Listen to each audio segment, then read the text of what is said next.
अस्सलामुअलैकुम वरहमतुल्लाहि वबरकातुहू। जी my YouTube family कैसी हैं? उम्मीद है कि आप खैरियत से होंगे। आप देख रहे हैं मेरा YouTube channel doctor Mohammad Aamir.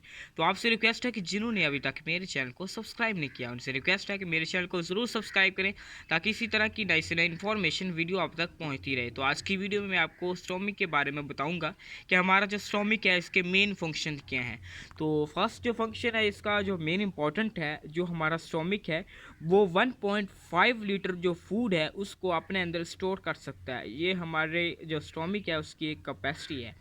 उसके बाद अगर हम बात करें तो when food inter into the body, जब खुराक जो है वो हमारी बॉडी में दाखिल होती है तो वहाँ पर दो तरह की मूवमेंट्स जो हैं वो प्रोड्यूस होती हैं। एक को हम कहती हैं मिक्सिंग मूवमेंट्स और दूसरी को हम कहते हैं प्रोपल्सिव मूवमेंट्स। तो फर्स्ट ऑफ ऑल हम बात करेंगे मिक्सिंग मूवमेंट्स के बारे में। मिक्सिंग मूवमेंट्स है उसका क्या फंक्शन है? मिक्सिंग मूवमेंट जो होती है वो mix food with gastric juice. जो मिक्सिंग मूवमेंट्स होती है वो फूड को गैस्ट्रिक जूस यानी हमारा जो सलाइवा होता है उसके साथ मिक्स करती है। और उसके अलावा जो प्रोपल्सिव मूवमेंट होती है वो क्या करती है? प्रोपल्सिव मूवमेंट जो होती है वो push the food into the small intestine.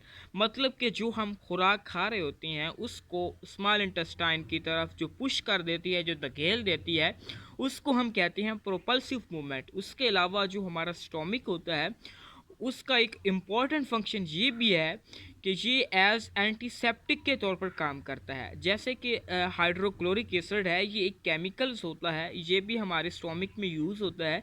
तो ऐसी प्रोटीन्स चीज़ें जो हम खुराक खाते हैं तो इसमें कोई जर्म्स होते हैं, तो हाइड्रोक्लोरिक एसिड क्या करता है, एंटीसेप्टिक प्रीसेंस की मौजूदगी में जो हाइड्रोक्लोरिक के एसिड होते हैं वो तेज़ाबियत को ख़त्म कर देता है और जरासीम्स को मार देता है, जो कि हमारे स्टोमिक में यूटिलाइज होता है।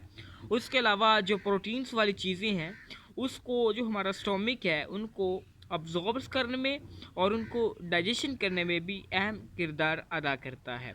इसके अलावा जो हमारा स्टोमिक होता है वो जो फूड होती है उसको एज आ एंटीसेप्टिक के तौर पर, जैसे कि मैं पहले बता रहा हूँ कि हमारा जो स्टोमिक होता है उसमें एक हाइड्रोक्लोरिक एसिड मौजूद होता है, एक केमिकल्स जो है। और ये केमिकल्स क्या करते हैं, इसका एक इम्पॉर्टेंट फंक्शन ये हाइड्रोक्लोरिक एसिड्स का, ये जो खुराक में मौजूद जरासीम्स होती हैं उनको किल करता है। उसके अलावा प्रोटीन्स जो होती हैं वो डाइजेस्ट करने में और इनको ऑब्जॉर्व करने में भी जो हमारा स्टोमिक है वो अहम किरदार अदा करता है। और इसके अलावा जो इसका एक और इम्पॉर्टेंट फंक्शन वो है कि जब हम खाना खा लेते हैं तो फूड जो है वो 3 से 4 आवर्स तक जो हमारा स्टोमिक होता है उसमें मौजूद होती है। मतलब कि अगर हम खाना खा लें तो 3 से 4 घंटे तक जो है वो स्टोमिक जो है उसमें स्टोर होती है। और इसके अलावा अब हम बात करते हैं, आज के दौर में अगर देखा जाए तो ज़्यादातर जो लोग हैं वो मैदे की बीमारियों का शिकार हैं। तो इसका ट्रीटमेंट क्या होता है? जब मैदे में जलन होती है तो हमें क्या करना चाहिए? और फर्स्ट ऑफ ऑल हम ये बताएंगे, मैं आपको ये बताऊंगा कि जब हमें मैदे का कोई मसला हो जाता है तो हमें कैसे पता चलता है। जब हम खुराक खाते हैं, जब हमें कोई भी फूड का जो टेस्ट है वो फ़ील ना हो रहा हो तो हम समझते हैं कि हमें मैदे का मसला है। क्योंकि जब हम कोई चीज़ खाएंगे तो हमें उसका जो टेस्ट है वो फ़ील नहीं होगा। तो ये जो है वो मैदे की वजह से है। मैदे के इलाज के लिए मुख्तलिफ़ तरह के जो मेडिसिन हैं वो यूज़ की जाती हैं। तो जो फर्स्ट ऑफ ऑल मैं आपको चंद कैप्सूल्स बताता हूँ मैदे के, मेप्रोजोल, इसोमेप्रोजोल जो है उसके बारे में। और इसके अलावा सिरप्स भी जो अवेलेबल हैं मैदे की बीमारी के इलाज के लिए।